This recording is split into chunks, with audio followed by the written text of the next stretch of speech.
मुख्यमंत्री योगी आदित्यनाथ के पास लिए चलते हैं। श्री ब्रजेश पाठक जी, प्रदेश सरकार के हमारे मंत्रीगण, श्री सुरेश कुमार खन्ना जी, सूर्य प्रताप शाही जी, आशीष पटेल जी, गिरीश चंद यादव जी, राज्यसभा के माननीय सांसद डॉक्टर अशोक वाजपेयी जी,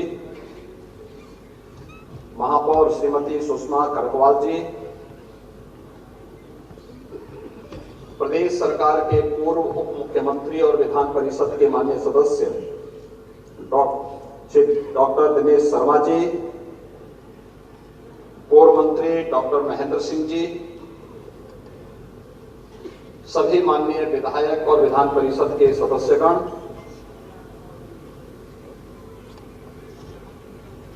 पंडित अटल बिहारी वाजपेयी फाउंडेशन से जुड़े हुए सभी पदाधिकारीगण और उपस्थित भाइयों बहनों, आज हम सब भारत माता के महान सपूत भारतीय जनता पार्टी के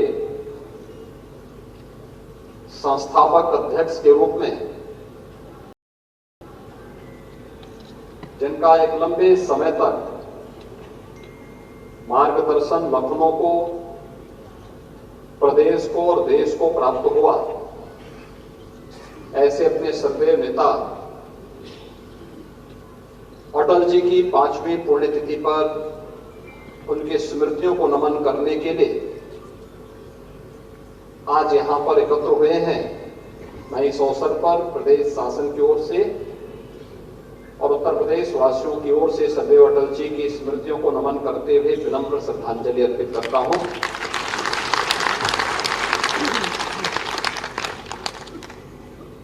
भाइयों बहनों, नाम के अनुरूप अटल जी का व्यक्तित्व भी था।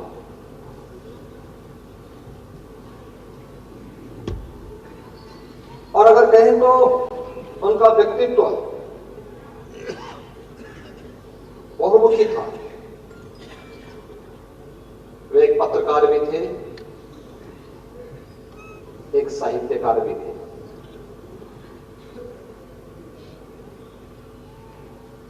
वे एक राजनेता भी थे और भारत की आत्मा को झंकृत करने वाले एक जन नेता के रूप में उनका यशस्वी मार्गदर्शन इस देश को उस कालखंड में प्राप्त होता रहा जब राजनीति संक्रमण काल के दौर से गुजर रही थी।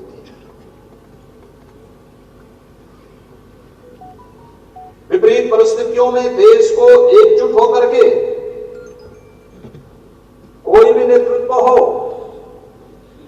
जब देश की बात आएगी, हम राजनीतिक मतभेदों से ऊपर उठ करके देश के बारे में, देश के नेतृत्व के साथ खड़े होंगे। यह भी अटल जी ने हम सबको कहना।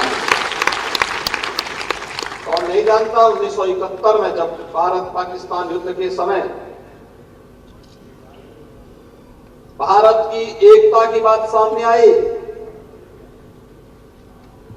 तो सरकार के चीरहरण के लिए नहीं, बल्कि सरकार के साथ स्वर से स्वर मिलाकर के सरकार के कार्यों का समर्थन करने के लिए उस समय अटल जी ने उस समय की सरकार को पूरी तरह समर्थन देकर के भारत की एकता का संदेश दुनिया के मंचों पे दिया था।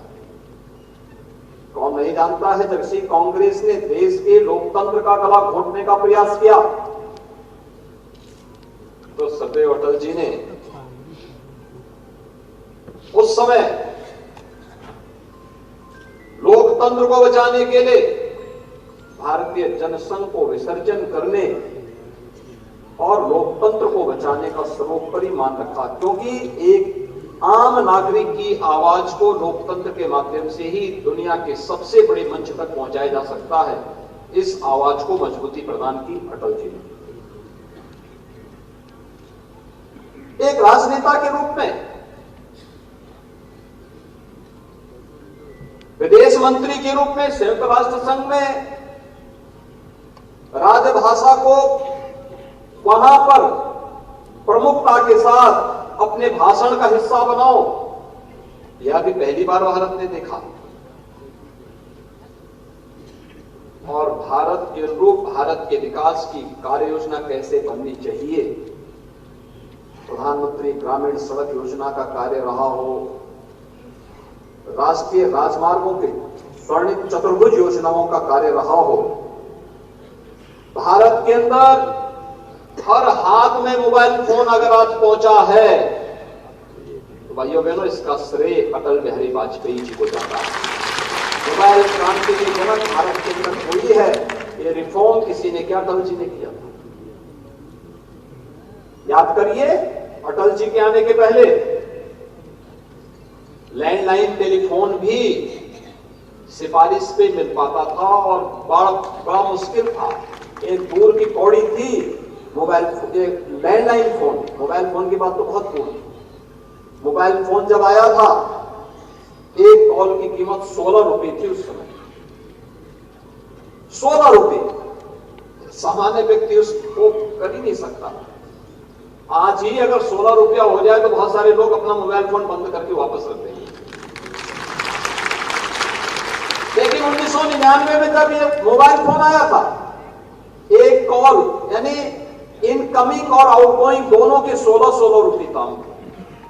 आज भाइयों बहनों आप देखते होंगे ये 0 पे है। भारत दुनिया के अंदर सबसे अधिक मोबाइल धारण करने वाला देश है, सबसे अधिक डिजिटल क्रांति का लाभ लेने वाला देश है। उसकी नींव सदैव अटल बिहारी वाजपेयी जी ने रखी और उसे घर घर तक पहुंचा करके लोकोपयोगी बनाना है, वह सदैव आज के प्रधानमंत्री नरेंद्र मोदी जी ने करके दिखाया। देश के अंदर गरीब भूखों नहीं मरेगा, ये संवेदना पहली बार किसी सरकार ने दिखाई तो अंत्योदय की योजना, बीपीएल की योजना अटल जी ही लेकर के आए थे। और भाइयों बहनों, देश की संवेदना को जानने,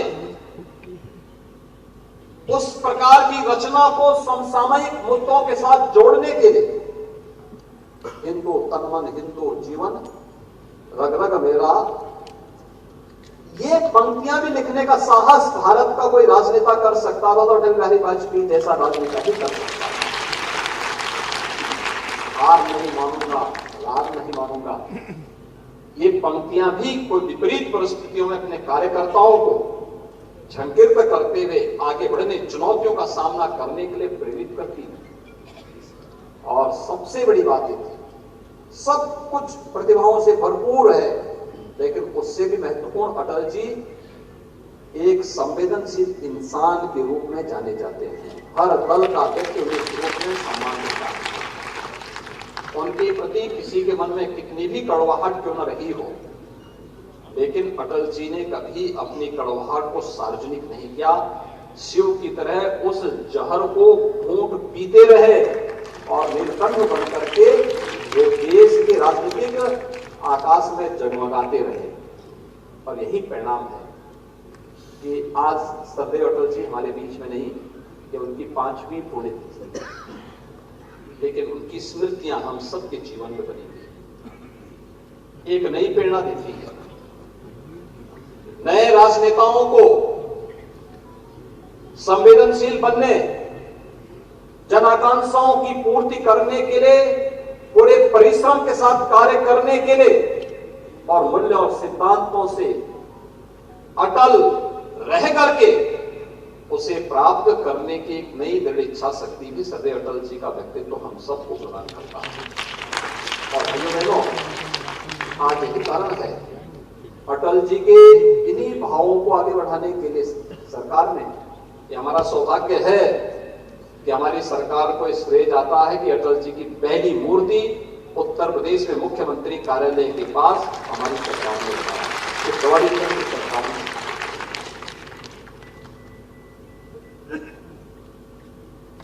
मूर्ति स्थापना के बाद कोरोना कालखंड में आदरणीय प्रधानमंत्री जी उस मूर्ति का लोकार्पण करने के लिए स्पेशली लखनऊ आए थे।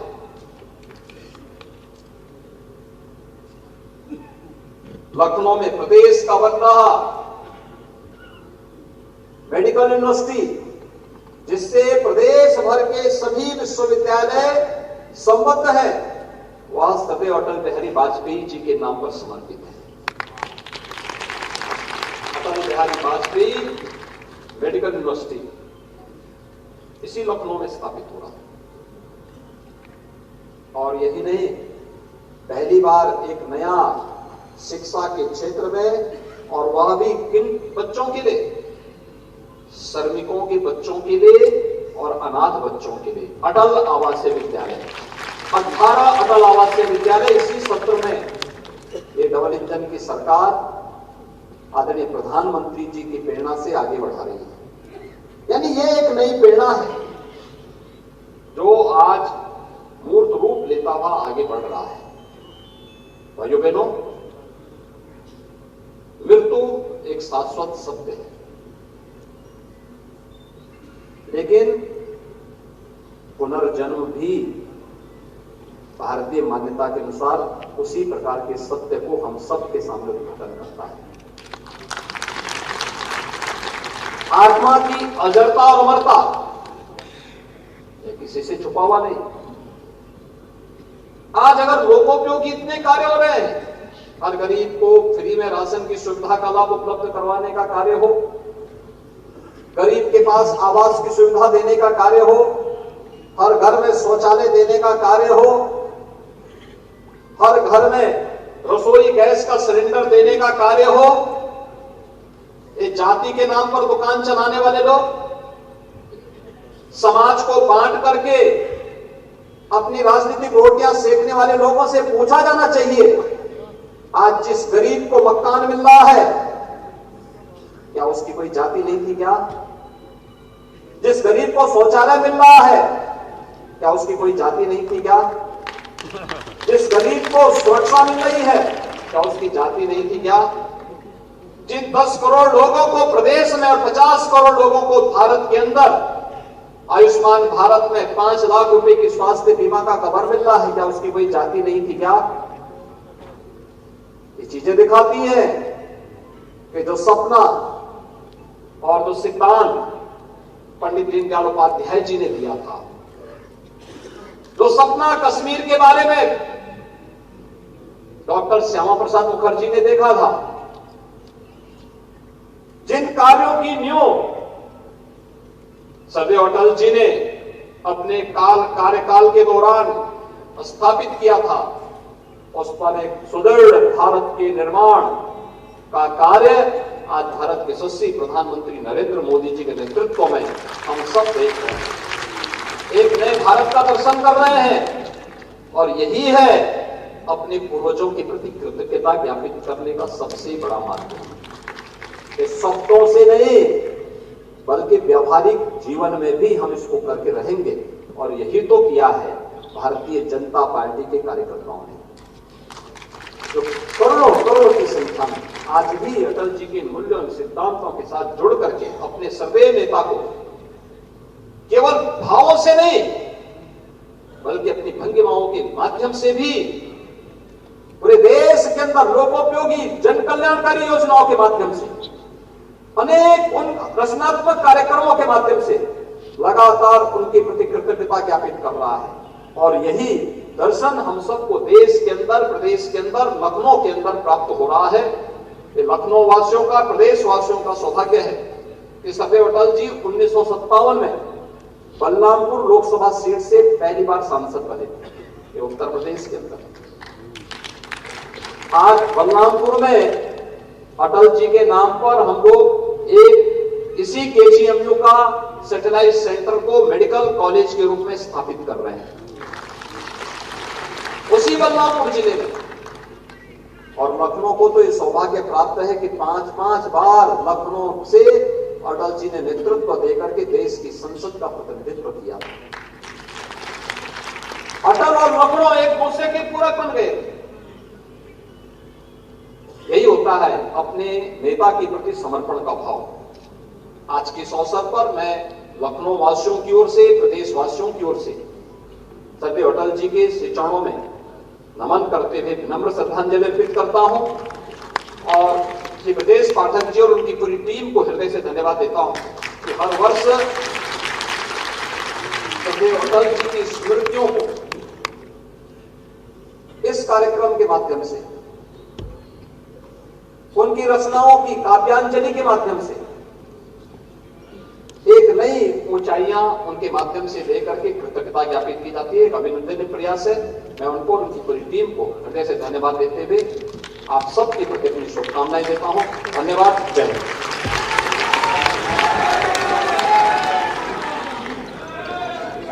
बहुत बहुत धन्यवाद। माननीय मुख्यमंत्री महोदय, आपकी प्रेरणादायी